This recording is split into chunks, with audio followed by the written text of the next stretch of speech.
Hello everyone and welcome to the channel. In this video, I'll show you how to remove a Google account from your Chrome browser on your laptop or desktop. Let's get started. To remove an account, open Google, go to your profile, and click on Sign Out. Then click Continue. Next, select Remove Account and click the minus icon next to the account you want to remove. Confirm the action, and the account will be successfully removed from your Chrome browser. Don't worry, this will not delete any data from your computer. However, if you want to clear its history and data, go to Chrome Settings, navigate to Privacy and Security, and select Clear Browsing Data.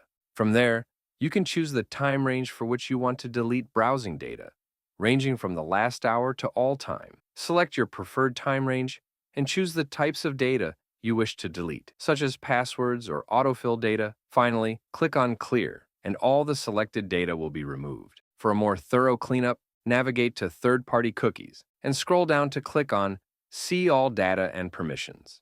Use the search bar to locate specific data, such as Google.